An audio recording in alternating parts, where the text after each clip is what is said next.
You know, we see them on the map every single day. Europe, Asia, Africa, the Americas. We just take their names for granted. But have you ever really stopped and wondered where they came from? The stories behind them are this incredible mix of ancient myths, starry-eyed observations, and even some pretty big mistakes on old maps. So let's take a trip across the globe and uncover the real stories hidden in the names we see every day. But before we even dive into the names, let's start with an even bigger question. How many continents are there anyway? Most of us grew up learning there were 7. But, depending on where you went to school, your answer might be 6 or 5 or even 4. It's kind of confusing, right? It just goes to show that the very idea of a continent isn't nearly as solid as the ground under our feet. Alright, so here's our game plan. We're going to start our journey in the ancient world, where Europe, Asia, and Africa first got their names. Then, we'll set sail to the New World, trek to the frozen poles, go on a hunt for a great southern land, and even dive deep for a continent that's been hiding beneath the waves. And to wrap it all up, we'll turn the clock back millions of years. Okay, let's kick things off in what we call the Old World. For the ancient Greeks and Romans, this was pretty much the entire known world. And it was their stories, their languages, and their way of seeing things that first started to draw the lines and write the names on our maps. So, first on our list is Europe. Now, there are a few ideas out there, but the most popular one, and definitely the most dramatic, isn't based on geography at all. It comes from a story about love, or maybe more like a divine kidnapping, if we're being honest. So, the legend goes that Zeus, the king of all the gods, spots this beautiful Phoenician princess named Europa. He's totally smitten, so he transforms himself into this stunning white bull. Europa, completely charmed by this gentle animal, decides to climb onto its back. Yeah. Big mistake. Zeus immediately takes off, charging into the sea and carrying her all the way to the island of Crete. And that's how, in her honor, the whole landmass got its name, Europe. Now, compared to that whole dramatic myth, the name Asia seems way more practical. For the ancient Greeks, this was just the land to the east. The name probably comes from an Akkadian word, asu, which means to rise. Yep, a direct reference to the rising sun. And that's a really interesting way to think about it, right? Europe was named for a person, but Asia was named for a direction. When it comes to Africa, things get a little hazy. We've got 2 really strong theories. After the Romans conquered Carthage, they created a new province called Africa. So was it named for a local tribe called the Afre, making it the land of the Afre? Or did the name come from the Phoenician word afar, which means dust, a pretty fitting name for the huge desert landscapes they saw? Was it the people or the place? We're still not 100% sure. So for literally thousands of years, the world as they knew it was just those 3 continents.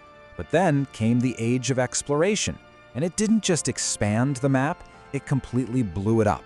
A whole new world appeared out of nowhere, and it was gonna need a name. So here's the big question. Why aren't they the Columbias after Christopher Columbus? Well, while Columbus got there, it was another Italian explorer, Amerigo Vespucci, who was the first to really argue that this wasn't just the edge of Asia, but a completely new continent. As a tribute to that game-changing realization, a German mapmaker, Martin Waldseemüller, decided to write America on his 1507 world map. And well, the name just stuck. All right, let's go from the populated parts of the world to the absolute extremes, the poles. And here, the story isn't about myths or mistakes. It's all about pure, beautiful logic. The names Arctic and Antarctic are a perfect pair. You really can't get one without the other. First, let's talk about the Arctic. Its name comes from the Greek word artikos, which means near the bear. And no, this isn't about the polar bears we all think of. It's actually about the stars. The constellations Ursa Major and Ursa Minor, the Great Bear and the Little Bear, are always visible up in the northern sky, like a giant landmark in the heavens. And this is where it gets so cool and logical. If the north is the land near the bear, what do you call that mysterious, icy place you assume must exist at the opposite end of the world? You just call it Antarcticos, which literally means opposite the Arctic.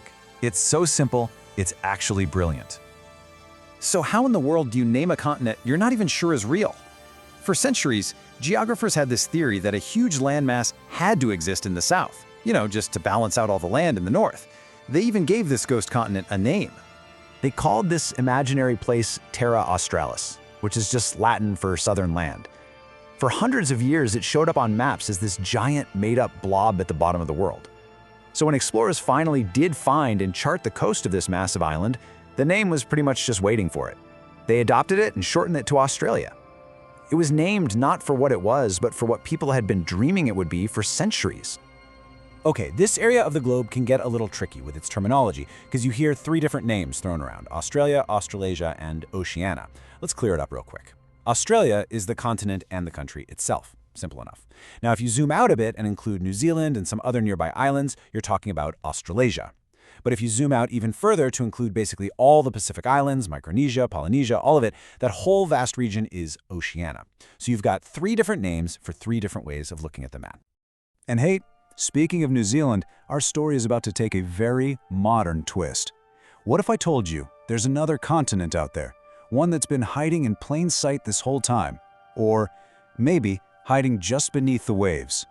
So say hello to Zealandia. It is a massive piece of continental crust that actually broke off from Australia millions of years ago. But here's the catch: about 94% of it is completely underwater. The name itself was suggested way back in 1995, but for a long time, it was kind of just a cool idea for geologists. But then 2017 happened, and everything changed. A team of geologists officially concluded that, yup, Zealandia checks all the boxes to be considered a real continent. It's got its own unique geology, it rises up from the ocean floor, and it has that thick crust. I mean, think about it. In our lifetime, the world map literally changed, which just proves we've still got so much to learn about our own planet. So, we've journeyed all over our modern world and heard the stories behind the names. But the map we know today is really just the snapshot in time. To finish our story, we need to rewind the clock. And I don't mean by a few centuries. I'm talking hundreds of millions of years, to a time before any of these names or even these continents existed like they do today. See, the continents we live on, they're really just the scattered pieces of a giant ancient puzzle. They've been drifting around, smashing into each other and ripping apart for eons. At one point, they were all connected, all joined together as one single massive supercontinent. And that incredible supercontinent, we call it Pangaea. This massive landmass was around during the time of the dinosaurs. It was the ancestral home of every single place we've just talked about. But eventually, these amazing forces deep inside the Earth started tearing Pangaea apart, sending our modern continents on their long, slow journey across the globe to where they sit today. So when you think about it, from a wild myth about a princess in a bowl all the way to a brand new continent discovered under the sea, the story of our continents is always changing. It's a great reminder that the map we see on the wall is never really finished. It just leaves you wondering, what new discoveries or what lost histories are going to redraw it next?